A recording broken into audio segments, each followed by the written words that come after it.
into that, this is the one for you. How did we get from A to C? We skipped B. Like, what? He is a hero. He is a hero. Girl, let me pull up my Goodreads. Was this necessary? Dark, handsome, and deadly, if you will. You know, I'm still scared. Is his name even Steph?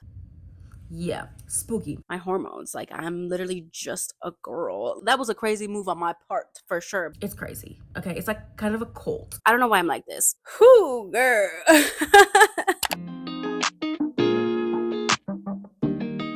Hi friends, welcome back to my channel. If you're new here, I'm Johanna and welcome to my cozy book space. Welcome to the start of a weekly vlog. Girl, I don't even know what's going on with me, but I am struggling at the very moment and I figured I am just gonna switch it up and we're gonna do a weekly vlog. Like, we're gonna do weekly vlogs.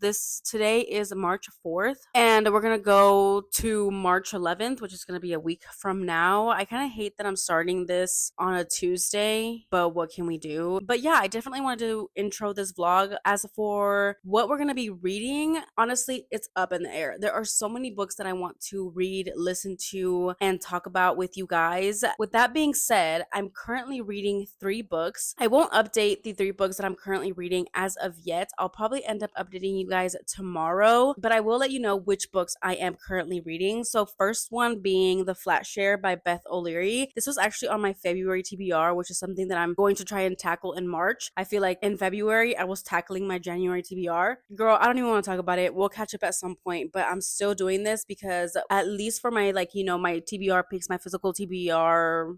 My TBR jar picks my physical TBR. I definitely want to read those because I literally own them and I want to read them and see if I want to unhaul them. This was one of my February picks, so I'm currently listening to this. This actually is on Anyplay. I am currently on chapter 56. Yeah, so as you can see with my bookmark, I am almost done with this book. I will probably most likely finish it tomorrow. Then for the second book that I'm reading is actually an ebook. I mean, they're both ebooks. The next 2 ones I'm reading are both ebooks, and I'm currently reading them at the same time. But the next book that I'm currently reading is Anathema. Girl, let me pull up my Goodreads. The Eating Woods series, book 1. I'm currently 41% of the way into this book. I actually ended up picking this up. It's so random. I feel like this book would have been perfect, like literally perfect for October. Like, if you want the perfect rec, spooky, horror, dark romance, this is the one. Okay, because the only thing I will say is that I was scared for, like, you know, I'm still scared, but I'm a little less scared now. So maybe like up to the 30% I was scared. Okay, it's definitely giving spooky vibes.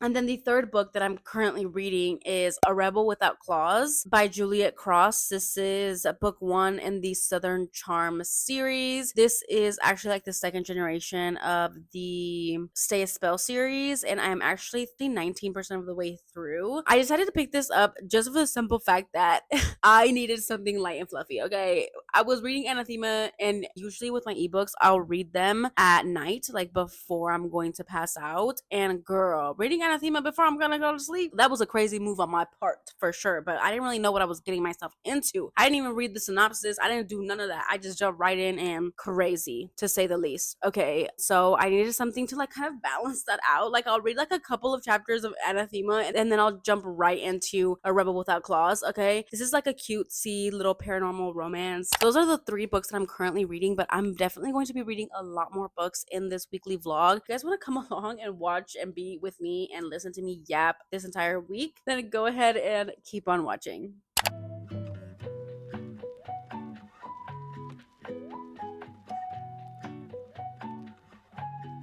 Hi friends, so I just got to work and I am listening to The Flat Share by Beth O'Leary. I figured I would do a little bit of an update.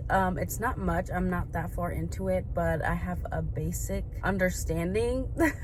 So we have our main heroine, Tiffy. By the way, I'm listening to this on audio and it is through Anyplay, and the narrators are British, or like there's a British accent. Okay, so I have to definitely not listen to this at 2 times speed. I have to listen to it at 1.5. I can manage at 1.75, but if I'm gonna be at work, I'm gonna need to slow it down a little bit more because of the accent and just, yeah. Anyways, Tiffy is looking for a place because she has been on and off with this man named Justin. She thought that they were gonna be together for a while, for forever maybe, and that their relationship really was just like on and off, and like when they were off they were just gonna get back on anyways. Her ex Justin actually ends up meeting somebody, and he's been with her for 3 months. He is now officially engaged, so that's basically what she's going through, and she is having to find a new place because her and Justin were living together. Justin was paying all the bills and stuff, and she stayed there because it was comfortable, and she just figured that they would be back together eventually. But then Justin meets this girl, and this girl is saying that it's weird that she's living with him and not contributing to rent or money or anything like that. So she's like, whatever, like I'm just gonna move out. And so she moves out, but the only place that she can essentially afford is doing a flat share with our hero named Leon. So Leon is in the medical industry, and he basically works nights, and Tiffy obviously works mornings, so they will never see each other. Like they will never cross paths, if you will, but they will have to like share a bed and like share living space. And right now Tiffy just found out that her ex got engaged, so she's kind of been going through it, and then they have set up a meeting to meet each other to talk about, you know, living together. Leon is not going to make it, so he sends somebody else in his place, but Leon is also going through a lot of things, like the area in the medical field that he works in. I don't know what precisely it's called, but he basically provides care for permanently ill or possibly terminally ill patients. The things that he goes through are like really heavy, and I think he has either a brother, I think it's a brother, but he might have like a friend or something in prison because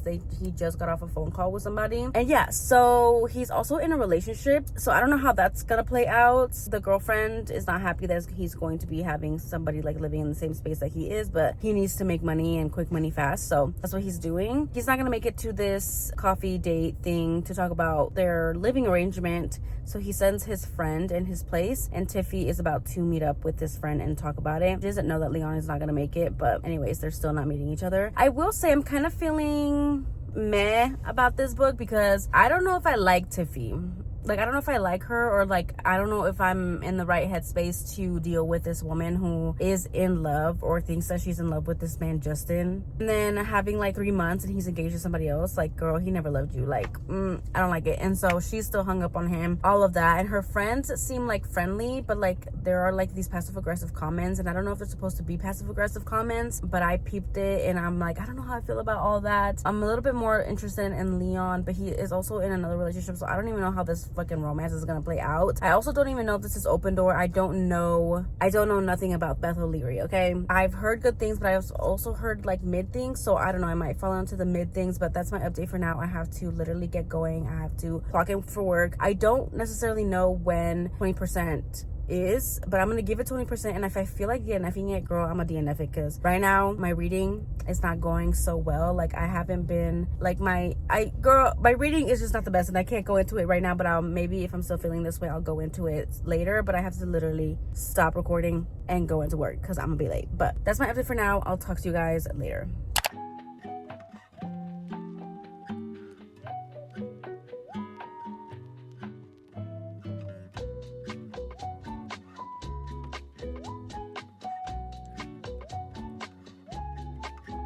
Hi friends, I'm here with a reading update. I did finish, well, I basically finished 2 books. I'm like 90% of the way through on a second book. I did in fact finish The Flat Share by Beth O'Leary. I'm going to be giving this 3.5 stars and rounding it up to a 4-star because I truly did enjoy this. So we have our main character Tiffy and our hero Leon. Leon is going through some things. It ends up being his brother that is in prison. He was wrongfully accused of a crime. Leon is dealing with that on the side, and then we have Tiffy who's dealing with her crazy ex.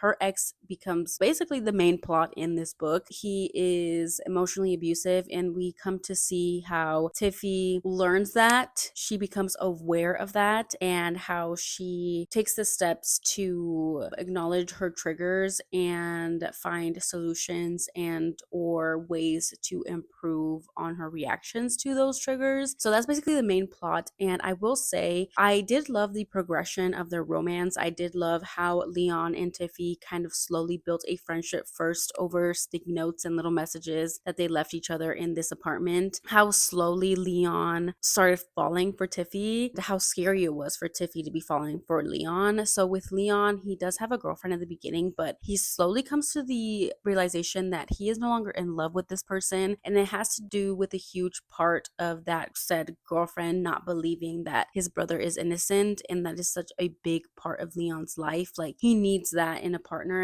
and she was never supportive for him. So they do break up, like, I believe in the first third of this book. So it's not like a major thing, not like Tiffy's ex. So with Tiffy's ex, he ends up being kind of stalkerish. And again, he was very emotionally abusive and he was very manipulative and definitely gaslighty. Trigger warnings for that because, I wasn't really expecting for her ex to be the main problem in this book. He is a problem literally the entirety of the book. Like, our hero and our heroine are together, he is still there. Like, spoilers, maybe if you're considering reading this, but when a certain person comes back into Tiffy and Leon's life and it's a joyous moment, the ex is there pounding on the door. And I'm like, was this necessary? Like, we got the point that he was crazy. Like, we got it. Like, we got it through everything else that had happened and he had done. So also, I really appreciated how Leon really kind of had experience in these kind of situations because his mother definitely lived the same sort of life that Tiffy was living. And so he was kind of familiar with that dynamic. And he was very patient with Tiffy. And I loved how he loved her very carefully. And Leon is honestly kind of like the best part of this book, to be honest. I mean, and I loved Tiffy as well. I thought she was fun. She was a fun character, but she definitely had a lot of things going on. And I did love seeing her character development through this book and slowly coming to realize and like being in her power. And I loved seeing how her friends came into the picture as well, and how hard like that topic of emotional abuse was handled. I think it was done really, really well. Like I said, I loved how she had her friends there and how they stuck by her and slowly like kind of let her learn what her relationship was, and for her to open her own eyes because they noticed that they were slowly getting pushed away, which happens in a lot of these emotionally abusive relationship cases. And they just let her be, but let her know that they were always going to be there for her. I loved all the side characters. I loved all the friends. I loved the relationship. I loved Leon. I loved Tiffy. I just overall loved this book. I really enjoyed it. And then this is Closed Door, which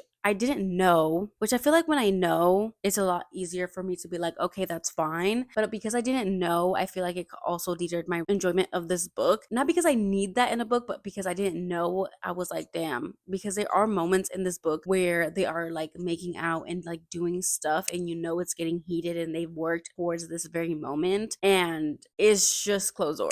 It's like fade to black. So I was disappointed in that, especially because their relationship was so hard fought and like so hard won. I just kind of wanted to see, the climax of it all, if you will.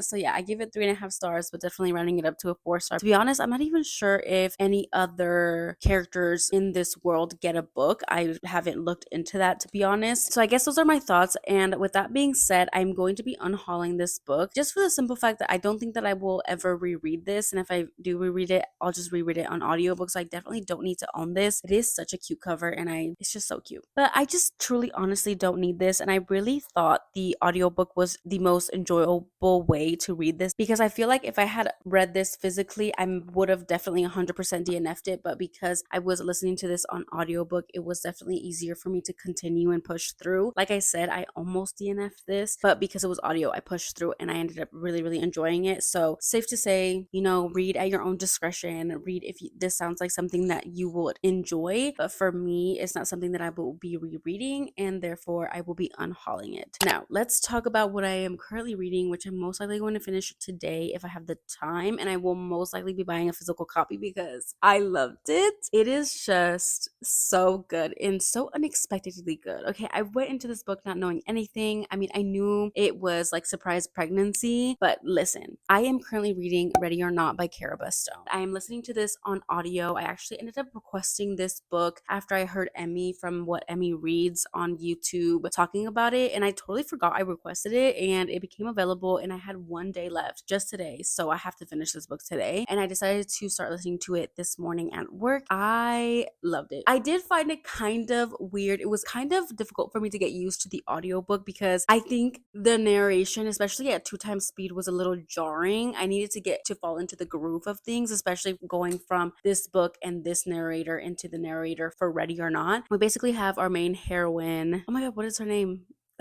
Eve. Her name is Eve. And we have our hero, Stefan. I don't know if that's his full name. Steph. Is his name even Steph?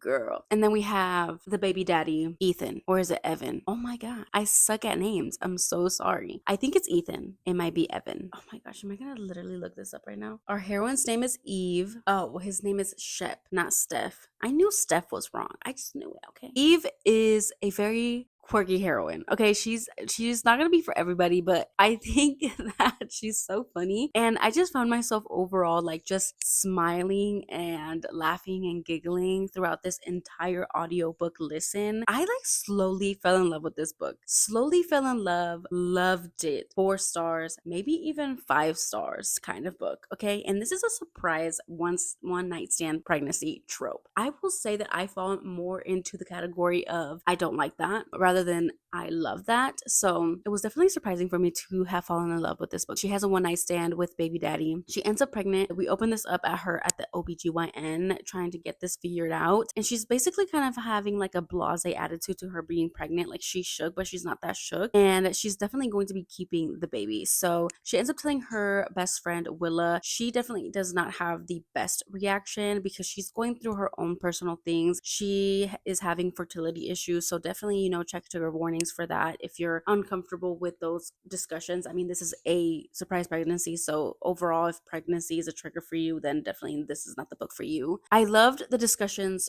with the best friend and everything that she was going through and like her opening up to Eve and how they understood each other and how best friends they were in that found family, because Eve does come from a family where her parents were like in their 50s when they had her. So they passed away when she was in college. Willa's mother was more of a mother figure to Eve, and Eve has 4 older brothers. Yeah, definitely Eve is very connected to Willa, and Willa has a older brother named Shep. I loved his reaction. The minute that he finds out that she's pregnant, I knew that this was the man, okay?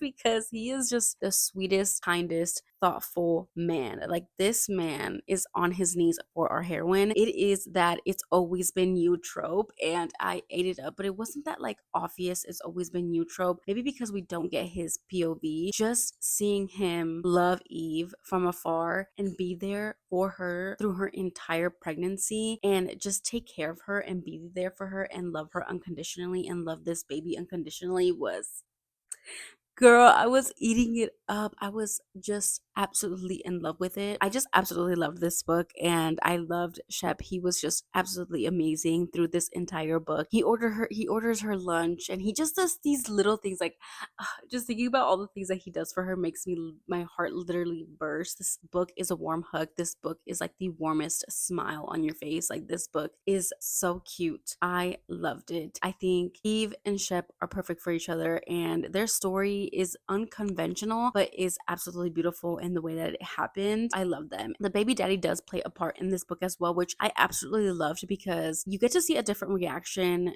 to finding out that you're about to be a parent, how all of these dynamics are going to work. We get to see a little bit of baby daddy's life as well, and how his relationships are changing and how he's handling this and how hard it is to learn this big life changing thing and have differing reactions and how that's okay, and people take longer to process things than other people. So I really loved his story as well, and I loved how his story is turning out at the end of this book, and like how everything is kind of slowly knitting itself together and how their life is going to work, especially with like co-parenting and how much love there is for this baby already and hasn't even been born yet, and it's just so absolutely beautiful, and I truly loved it. And I there's just moments, girl, like there's just moments that I'm just eating this book up, and I think overall it's Eve and Shep in their relationship, and like just a fine ass, thoughtful man being obsessed with a pregnant woman. Like my hormones, like I'm literally just a girl. Like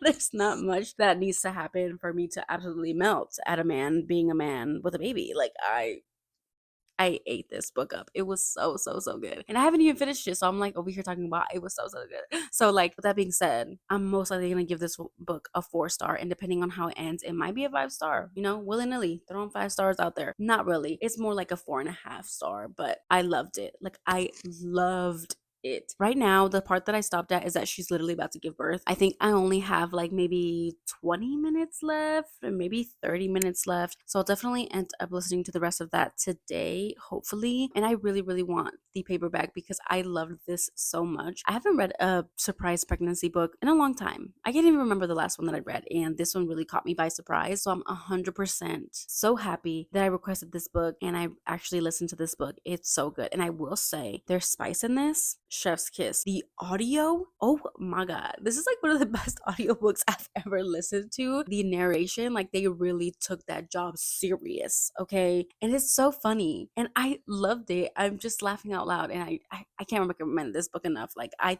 didn't think that I was going to love this as much as I did, and I'm happily surprised.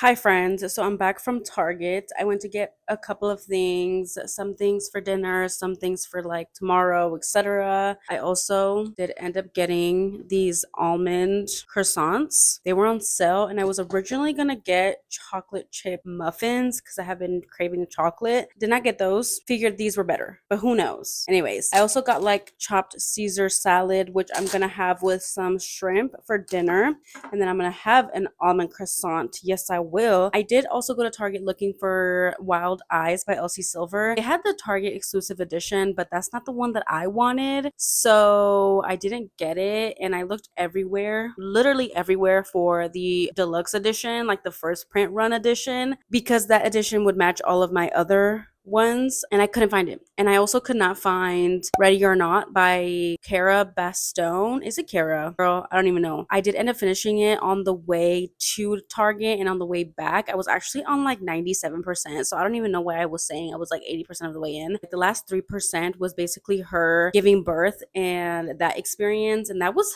intense to say the least. Intense. I don't know how accurately that was depicted because I've never given birth. I thought it was well done, and I did get a little emotional. I'm not a cold-hearted bitch, okay? And I loved it. I am going to give it a 4.5 star, but I'm gonna round it up to a 5 star just because I love this book. And I feel like also the audiobook just made me love this book so much more. I think the narration was done so well. I love the story. I loved our characters. I love the big happy family, and like everything about this book I loved. So I'm giving it 5 stars overall. I really, really loved it.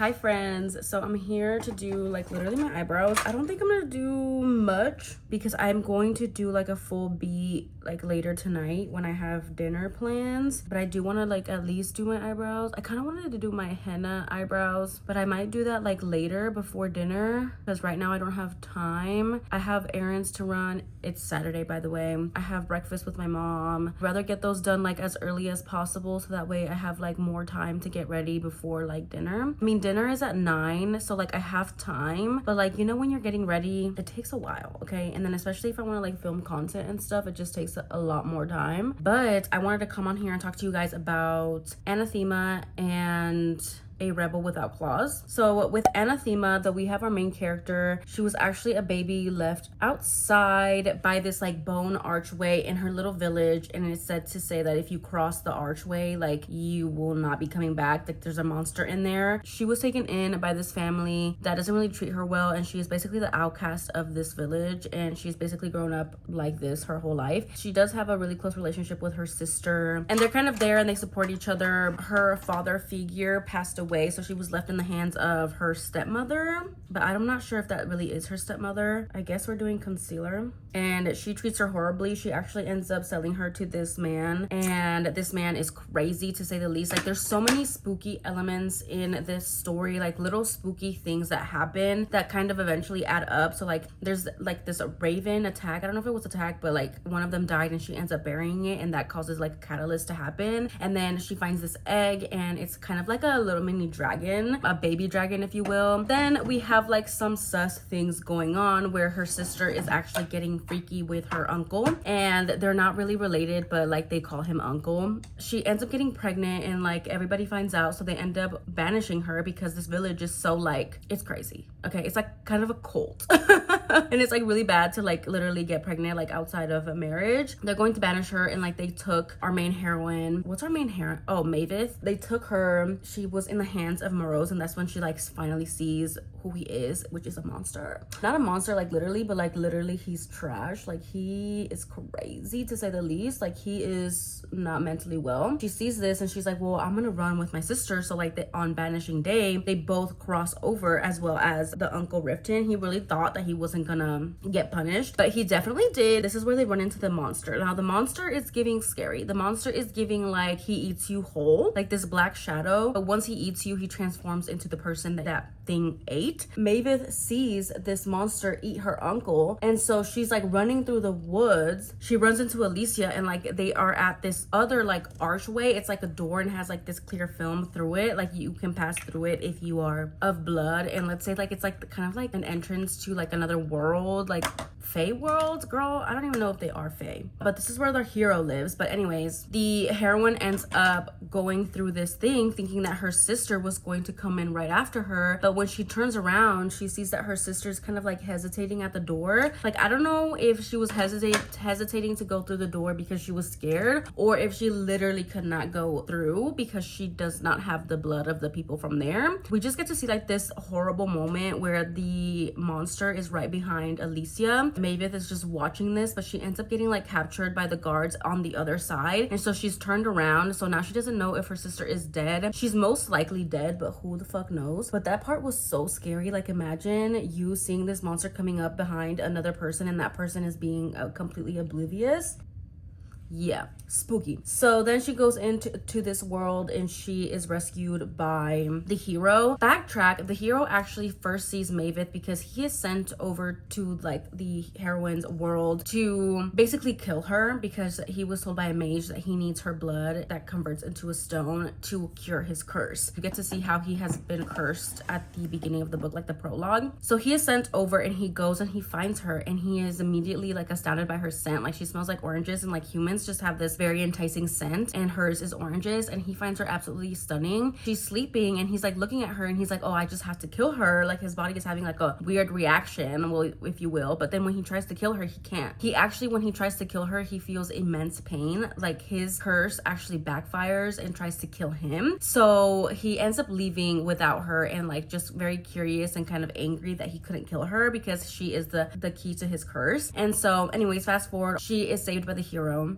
because she is basically the last living of her kind. She is basically now like in the dungeon at the hero's house. She meets the hero's sister and like the other like assassin brotherhood thing. There's like a mage in play, like basically convincing Savander that she is this all-powerful person, and she cannot be killed. She needs to be trained. So now I'm in the part where they are training her, and I will say like I really like this book. I think I would have liked it and enjoyed it so much more in the right like atmosphere. Like I wish I could have read this like in October, but like that's just a me thing. Like I'm a very like seasonal girl. I also like hero and the heroine. I like how the heroine is not like this meek heroine. She's obviously scared, and like of course she is, because she's entered into this world where she doesn't know anything, and she's supposed to be like this all-powerful girl, and she has like magic, and she's like scared for her sister. There's definitely gonna be like a lot of growth within her throughout the story. I believe like like 50% of the way in, and we're just not getting to like the training, and there's not like a lot of interaction between the hero and the heroine. One of my favorite interactions of them is when like she's in his bathroom taking a bath and he doesn't know because the sister literally put this plan into motion, and like they see each other there. And we do have a scarred hero. He wears like a mask from his nose down. Also, all she's ever seen is his eyes, and I like him, like the way that his, you know, character is described, like, you know, dark, handsome, and deadly, if you will. So I really like him. I like how the story is progressing. Like, he's gonna be the one that's gonna be training her. She definitely has an attractions towards our hero. She's just definitely fighting it because they definitely bicker back and forth. I just know that there's gonna be a lot more elements in play. Like, another mage is gonna come in. Like, there's a lot of things going on. Okay, this is like a fantasy world, but I just overall am enjoying it. I'm just not loving it. I honestly just don't know how I feel about this book. I feel like we haven't really gotten into like the nitty gritty, if you will, and I just like, I don't know if I have this like overall connection with them. I think I'm just reading it at this point just to read it. Like, I don't know, like, if I honestly, I could put this book down and just not pick it up again, but like, I'm also intrigued enough to see how this book ends. I know it's a duology, so I'm not going to be getting like my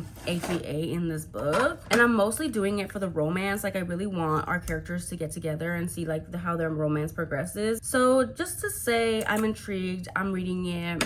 Yeah, that's basically all that's happening. Now moving on to A Rebel Without Claws. This one I'm a little disappointed in, but let's get into like the synopsis of it, I guess. So we basically have our hero Ronan. He has moved to, is it Texas? Oh no, he has moved to New Orleans. He used to live in Texas with his aunt, but his aunt is like, I can't have this man in my house no more. So she actually ends up getting shipped over to New Orleans where his uncle lives, and that's where he's staying. He's working at this body shop that his uncle owns, and this is where he runs into our main heroine Celine. He immediately sends her and feels this draw to her because he is a werewolf and she is a witch, and he is basically found his mate. And I will say, I do love a fated mate situation. I'm pretty sure like all of Juliet Cross's like in this world are fated mates. That's not something that I don't like. Yeah, he ends up beating her, and she's definitely a little wary of him because she does have trauma from a past relationship. She like had this relationship that treated her badly, and then he turned into a stalker. And then he was gonna like put this potion spell on her, but then like her aunt, who is a seer, saw this coming and ended up like protecting her, but she is still traumatized. Like, she finds it hard to trust herself. And basically the main plot of this is her like kind of opening up to him, and how her parents and her, especially her father, which is the hero of the first book in the Stay a Spell series, is gonna handle like another werewolf because he's super overprotective. And like her brothers, like she's the girl from the triplets. And I just feel like this plot dilemma is just so like, we get it. I feel like this could have easily been done. We could have easily gotten over this bump, but she definitely dragged it out. We do find out that our heroine is a children therapist. Like, she helps children with like anxiety and depression. And then our hero is actually going to therapy, which is something that I really enjoy seeing in books, and having like those conversations and him learning why he is the way he is. He definitely has trauma as well. His mother died in a car accident, and he definitely has like abandonment issues, not only with his mom but other people in his life. And he's very much into cage fighting. He is building his own team, kind of creating his own spot in this world. He's a very good fighter, but he also is a werewolf that hasn't shifted in a long time. He feels his wolf the minute that he sees Celine. So like, his wolf has become a little bit more active, but he was basically dormant since his mother died. The part that I stopped at was that the heroine is about to like take the hero to their famous Sunday dinners, where like literally everyone in the family comes together and has dinner on Sundays. I'm excited to see that interaction. I'm not really enjoying this book as much as I enjoyed the Stay a Spell series. I don't know if the Stay a Spell series was exactly like this, but like, this feels very insta-lovey. Like, the way that the heroine and the hero got together was quick, to say the least. Like, it was immediate. Like, 1 minute they were hesitant, like Celine was hesitant to be with him. Like, he's always been like down for her because he knows that she is his mate, so he's like we get that, right? But we had the heroine where she was hesitant, but then they don't see each other for a couple days, and then she goes to see him at the body shop, and he ends up eating her out at this shed. How did we get from A to C? We skipped B. Like, what? I was like, okay, yeah, that's cool and all, but like, this is so random. Like, it happened out of nowhere. It left me a little jarred, which I didn't enjoy. They go on this date, and then they kiss, and then they go on another date, and then he sneaks into her room, and she goes down on him, and I'm just like, where is all of this? Where is all of this happening? Like, I don't know, it's moving too fast for me, and that's a that's one thing about me. You know, I don't really complain about these things, but like for me, it just felt very disjointed. Like I just didn't feel their connection. I mean, they are fated mates, so like I get that, but like I've read other fated mate stories where there is a little bit more of a like push and pull. There's a little bit more of something keeping them apart. But this one, it was just like immediate. And I was like, wait, I don't like that. So I'm kind of just reading two ebooks that I don't know how I feel about. I'm still gonna finish them. I know I should probably DNF, but I'm still gonna finish them just because I'm so far into both of them. I think I'm past the 50% mark on A Rebel Without Claws. So yeah, I don't know, like this, I think this is why I've been avoiding doing this update, because I don't think I'm loving either one of them. Like I'm enjoying them, but they're not favorites. Yeah, you guys, I don't know what I'm doing. I don't know what I'm doing. Where is my powder puff?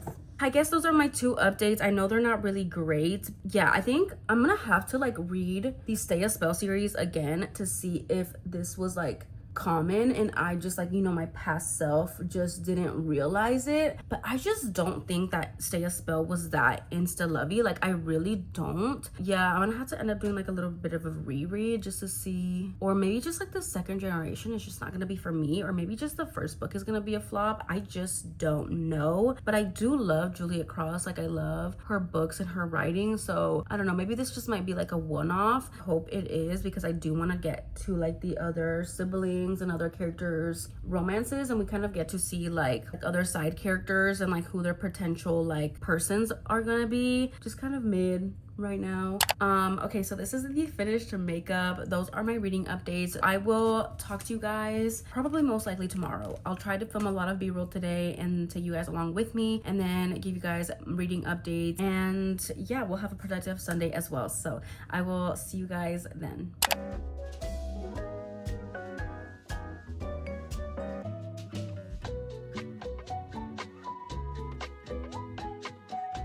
Hi friends, so it's Monday. I know I thought I was gonna check in yesterday, but I was definitely hungover. I woke up at around like 1 o'clock, picked up the apartment because you know how it goes when you get ready to go out. It's like a tornado just blew in here. I just literally drank water, ate some good food, and chilled for the rest of the day. That's what literally happened. But I did take you guys on my errands, which you guys should have seen. I found Wild Side by Elsie Silver at Target when I went with my mom, and it was the only one there, and it wasn't like the Target exclusive edition. So I was like, immediately buy. And I'm so happy I found it. I was gonna get it online, but I'm glad that I found it, and I'm just so happy to have it. And with that being said, let's dive into what I'm currently reading, what I have finished, what's currently happening with my reading. I think I'm going to Soft DNF, Anathema, and Soft DNF, A Rebel Without Claws, at least for this weekly reading vlog. It's just like they're mid books for me right at this moment. Like I am reading them, but I'm reading them so slowly that I don't really know how I feel about them. As for my ebook, I'm really thinking about picking up Furious Rush by S.C. Steffens, I believe. That one was on my February TBR, like on my physical TBR, and I have the ebook for it, so I think I might start it, get a vibe for the writing, and then come back on here and give you guys like my 20% thoughts. That's an ebook option. If I don't vibe with it immediately, then I'm going to definitely pick up Wild Love by Elsie Silver. That way I can get started on reading this new series by her. I've heard a lot of amazing things about Wild Side, so I definitely want to get started on Wild Love. And I know that this entire series is on Kindle Unlimited. This one just released though, so I'm not sure if it is on Kindle Unlimited, but I know Wild Love and Wild Eyes is on Kindle Unlimited. So those are my like two options for ebooks. Now for audiobook, I finished an audio today. I started it on Friday, and then I got like 70% of the way on Friday, and I hella forgot to like update you guys on Saturday that I had been listening to that. And then I finished it today, and that book is The Intimacy Experiment by Rosie Danan. So Rosie Danan has a new release coming out in March. Well, I haven't really read anything by Rosie Danan, so let me like dive in and see what her writing is all about. The Intimacy Experiment was actually on Instant Borrow, and it actually expired for me on Sunday, but it was immediately like a reborrow for me. I did end up finishing today, so I'm gonna give you guys a brief little, you know, what my thoughts were. This book was so good. Like I really loved it. We have our main heroine and oh my god, I'm so bad with the names. I'm so bad with names. So we have our main heroine. I can't remember her name. I'm so sorry. She is a corn star. She actually left that industry to make her own business. This business basically revolves around sex and like sex positivity and like helping sex workers and all of those things. Like she's a boss bitch. Like when you think about a boss bitch, she is that. I love her. She is very Nesta coded. She's very prickly. She is very, doesn't care what anybody says about her. Like she has a really, really tough shell. She is afraid to love. Like she is afraid of commitment. Like she knows that that doesn't exist. And then we have our hero. He's actually a rabbi and he is looking to bring more people into the church. They actually meet at this like conference and our heroine immediately shuts it down and she's like, I'm not gonna do this, especially like in this place of religion because she is actually Jewish. Like her mom wasn't, but her dad is. She kind of had a falling out of faith with that. So she's like immediately, no, like I'm not going to like go talk about sex and intimacy at this place. That's just gonna judge her even more. But then her best friend and coworker like motivates her to do it. She ends up actually doing it. Like she does a trial run and she just loves what she does. She loves that she gets to connect with people, younger people, bring more people in and make more people like aware and just love and love sex in general. With our hero, he is really struggling. He lost his dad, which made him become like a rabbi, and he's found like this calling with that. He is a very shy, sweet, very eager hero, if you will. He's just so perfect. Like he is a hero. He is a hero. I love him so much. And so they obviously find each other attractive when they do meet each other at the conference. And then they are fighting this attraction because they know that it won't go well. But with each seminar that our heroine performs, like talking about relationships and intimacy, like they slowly start to like get closer together and they just have so many like bonding moments. And I really love that this was absolute slow burn. I loved the talks about faith. I loved the talks about grief. I loved the talks about opening up with somebody more intimate way. Like you can have sex with somebody but be completely different than having sex with somebody that you love and having that intimacy with them. That was just so beautifully done in here between our hero and our heroine. I loved how slow it was for her to open up with Ethan and how patient he was and how like he loved her for her and how protective he was. And like there's a scene in here where like he's defending her but like he tries to change the mind of the guy that's being disrespectful to our heroine and he ends up getting punched in the face for it, but like he really tried. Like he stood up for her and like it was so sweet. It was so good. With that being said, I'm going to give it 4.5 stars, but I'm going to be rounding it down to a 4 star because I absolutely love this book. The way the writing is, I loved the topics, I loved the relationships so much. Like I thought it was so well rounded, so well done, and just everything that was said in here was like a fact. It just resonated with me in some way and I felt it in my heart and like I was smiling and giggling while I was listening to this because I love the hero so much. I love the heroine too. Like I saw myself in her. She really went through so much like in high school, which made her like be the person that she is now. And like I loved how badass she was and how she stood up for herself and she didn't care about anybody else. Like she had a thick skin, but even people with thick skin, they get hurt as well. Like words do hurt and like the way people view her hurts. So yeah, I also loved like seeing her support system like with her friends and such. So I just thought this book was so amazing. Just it was so good, you guys. But the thing is that there is so much like tension buildup, not only because our heroine is a corn star, there's so much talk about sex and intimacy and all that tension building between our characters. And there's this one scene on the couch watching a video. Oh my god, like I've never read anything like that and it was so good. But it's one of those like teaser moments and then there's a moment when they're actually going to do it but she is like panicking because it feels too intimate. It feels so real to her. This isn't corn, you know what I mean? This is not just sex, and for her it was very difficult. And there's just this moment where he just holds her. It was so good. Then we also get a moment like the actual sex scene, which I thought was fantastic. But after that scene, we get like the third act breakup, if you will. And then it's like HEA. So I did think that it kind of wrapped up a little bit too fast for me. And I also think that we should have definitely gotten more than one sex scene because there was so much tension and like just their overall connection that I wanted to see it. You know what I mean? And so we did get it in that one scene, but then everything else happened so quickly afterward. And then the book was over. So I can't give it a 5 star because I was left kind of like disappointed a little bit, but I still think that you should definitely read it. And the one sex scene that we do get is amazing. And if you are not like that high on like the spice level that you want, I think this is a perfect book for you. Now, with that being said, I'm gonna need a new audiobook for tomorrow because tomorrow I'm gonna definitely have time to like finish a book like at work, since I'm just gonna be doing like regular work. I'm not gonna be doing other things that impedes me from listening. I do have a Libby hold of Weather Girl by Rachel Lynn Solomon. I haven't really heard like much about this book, and if I have heard stuff about this book, it's that it's like, kind of mid. You either love it or you hate it, or you just don't have feelings about it. But I think that book is on my March TBR, or was it on my February TBR? I think it might be on my March TBR, to be honest. So I don't mind reading it, and my hold is going to like expire soon. So I think that's gonna be my audiobook for tomorrow, and I think I'm gonna end this vlog on Wednesday. So we'll see. We'll see when I end this. So hopefully you guys are enjoying this vlog so far. I already know that it's really long. I am going to stop yapping and I am going to get my reading situated, get ready for bed, and go to sleep early because I have work tomorrow. So I will talk to you guys tomorrow for sure.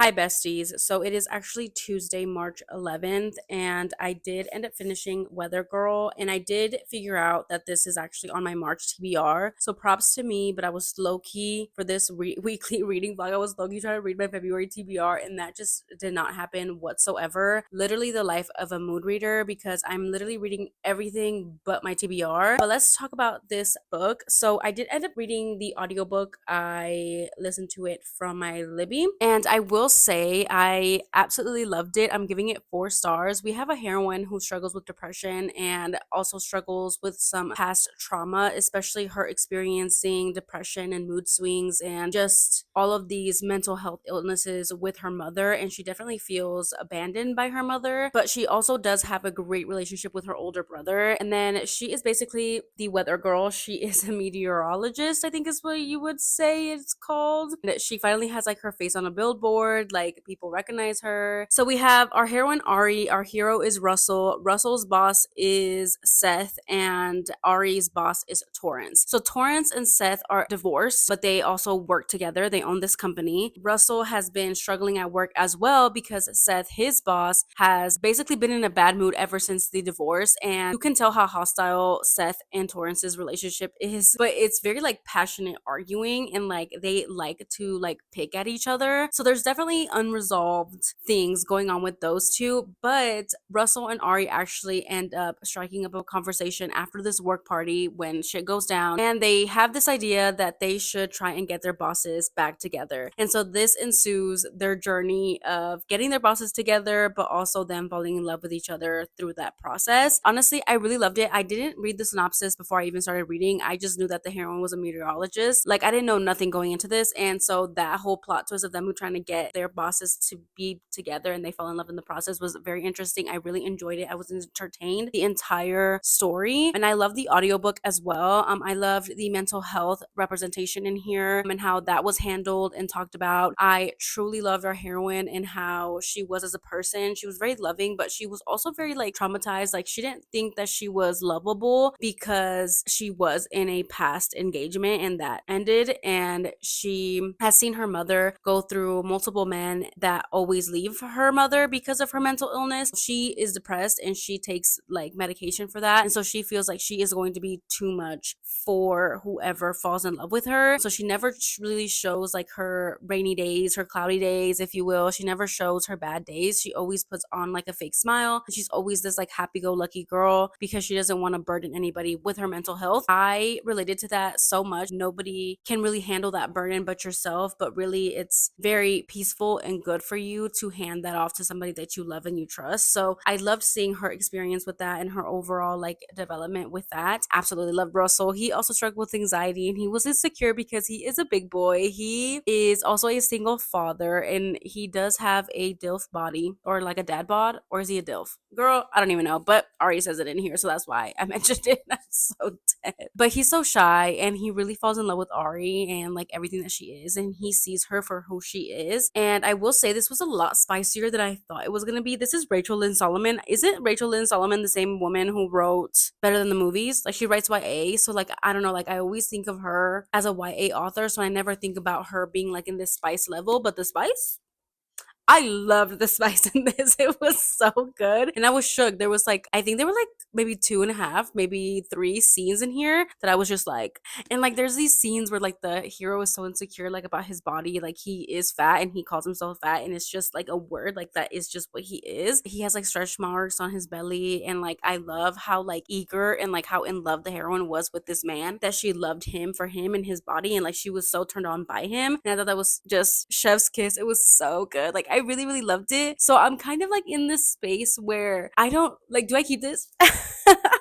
I think I'm gonna keep it just because I really, really loved it. Like I gave it 4 stars. I don't know why it wasn't a 5 star for me. I honestly really can't tell you why it's not a 5 star, but like I loved this and I resonated with it. And I feel like I'm struggling trying to decide if I should keep or like put it on my pango. I think with that being said, if I'm struggling to like, cause I kind of want to keep it. So if I'm struggling between unhauling and keeping it, I think I'm gonna keep it. And then later on in life, maybe in a couple months, like go through my books again and be like, do I really need this? But I really love this. And as my first introduction to Rachel Lynn Solomon, like I was very, very much impressed. And I can't wait to read more of her. And so this is a book on my physical TBR that I will be keeping. I also wanted to say that I'm kind of all over the place of what I'm currently reading. I know in my last clip, I told you guys all of these options of what I was going to read. But listen, Mystic Box just announced with their new box. I can't remember what month. I think March, because they're going to charge me in March. So I think their March box is going to be Lilith Vincent. I want to read a book by her before deciding whether I want to actually get the March box. I'm trying to be better about my book box subscriptions. Like there's so many, like there are books that I'm subscribed to I don't want to unsubscribe to, but I also don't want to get books that I don't want, if you know what I mean. So I believe the two books that they have that are going to be like special editions is Fear Me, Love Me, and then the other one is Brutal Conquest, I believe. I did download Brutal Conquest on Audible, so I think that's what I'm going to be reading tomorrow. Tomorrow is Wednesday. Tomorrow should be the last day for this weekly vlog. So hopefully you guys enjoyed and it wasn't too like random. So yeah, that's what I'm actually going to be listening to tomorrow and actually including in this weekly vlog. As for my ebooks, I did not start any new ones. I'm still reading Anathema and A Rebel Without Claws. So with that being said, no new ebooks are being started. I'm gonna fucking finish them. Like, I don't know why I'm like this. Like, I really wanted to start a new book, but girl, it is what it is.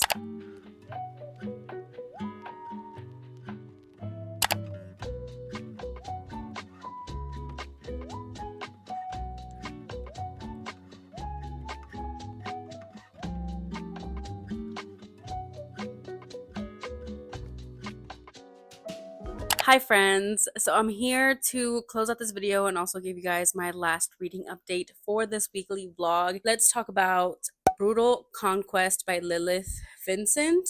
Whoo, girl. This was a book. This was a book to say the least. And listen, I kind of went into this blind. I knew that it was a dark mafia forbidden romance. I knew that it was going to be like a step uncle slash niece forbidden type of romance. I don't judge. Okay. I have read some nasty, filthy, out of the box dark romance before, okay? And so I don't like to yak anybody's yums either. Like, I don't judge you if you like this book. But safe to say, I'm giving this 3.5, but I'm gonna round it down to a 3 star because I did enjoy it.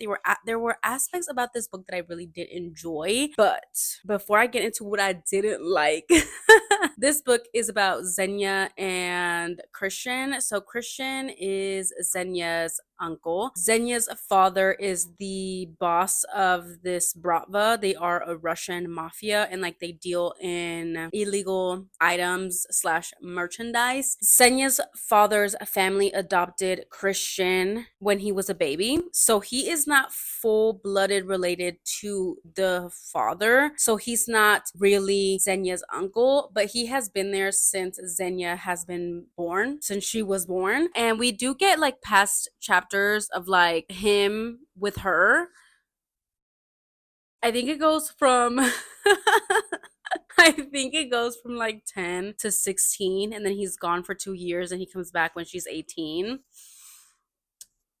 Yeah, okay. So I guess the main plot of this is that their relationship is forbidden, but they do have a relationship, and this book is spicy to say the least. Like Lilith Vincent, if she can do one thing, is write spice, and it is filthy. The mouth on this man, like literally breeding kink all the way. If you're into that, this is the one for you. So that's basically the main plot, as well as there's like another plot that kind of gets thrown in there, but it's not really like the focus of the story. We open up this book with Xenia being attacked, like 3 of her bodyguards get killed, and she has like twisted her ankle and she's facing off these 3 men. And this is when Christian comes back after this 2 years and he basically saves her life, kills these 3 men and like saves her. Mind you, first chapter we open up with the spicy scene, like, but she doesn't know who he is, but she like lets him, she doesn't know who it is, and she lets him go down on her for like saving her life as like payment. And I will say in this opening, I do get a sense of the heroine, and I do love the heroine. I like her personality. I think she's tough. I think that she's not a damsel in distress. She's a badass bitch, and I really, really enjoyed her as a character. And I will say this is a slow burn. It's not a slow burn, but they don't get together as quickly as you would think. But there's definitely that tension and that chemistry, and like the hero is totally unhinged. There's a scene with like a dildo. Yeah, he's kind of psychotic. It was really good. Like it was entertaining. Like me listening to this at work, like yeah. I was like while I was reading this, I was like rolling my eyes in some parts and I was just like laughing from like kind of like embarrassment. I was like, I hope nobody hears my headphones. Yeah, yeah. I guess I will talk about what I didn't like. I didn't really like how, listen, this whole like niece and uncle situation and like how it was forbidden and like first, like all of that. Like, first of all, I didn't really like that we got kind of like flashbacks of him like when she was younger because she was like really young. Okay. And yes, it's the mafia, and usually like women at 16, they're like considered women. But like, I just don't know how I felt about that. And then to add on top the fact that they don't stop calling each other Uncle Christian and little niece, my niece, whatever, until like girl, like 80%, 85, 90% of the book. Yeah, I just did not need that, especially during like the sexy times or like when shit is heavy. Like, I don't need her to be calling him Uncle Christian, especially when he's not really her uncle. And I don't need him to be talking about his niece and how he fell in love with his niece. Like, listen, it was like they were shoving down the uncle niece trope down my throat. Like they were shoving the uncle niece down my throat, and I did not appreciate that. Like I get it at the beginning cuz like she's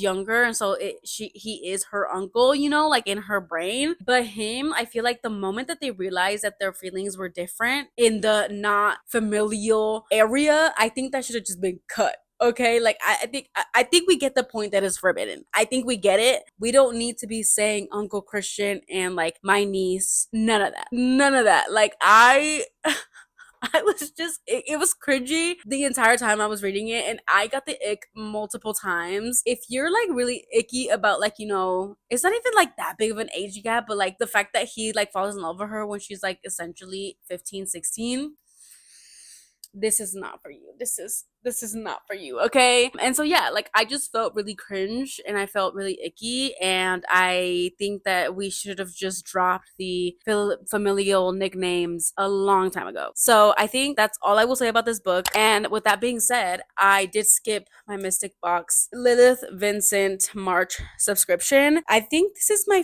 first, I'm pretty sure. I think this is my first Mystic Box skip. And you know what? I appreciate that. Future me will thank me because that means I won't have to be spending spending like $70 on a book box that I know I'm not gonna love the books. And so I'm gonna try really hard to like continue doing this for my books. So I think that's all that I have to say. I hope you guys enjoyed this weekly vlog. I definitely enjoyed filming it. I think I just have the most fun filming these weekly vlogs because I get to read whatever I want to read and like kind of just take you guys along with my life. Go ahead and leave me a chili pepper emoji down below in the comments for Brutal Conquest by Lilith Vincent because that book was spicy. Okay, that book was spicy to say the least. Again, thank you guys so much for watching. Don't forget to like, comment, and subscribe, and I will see you guys in my next one. Bye, guys.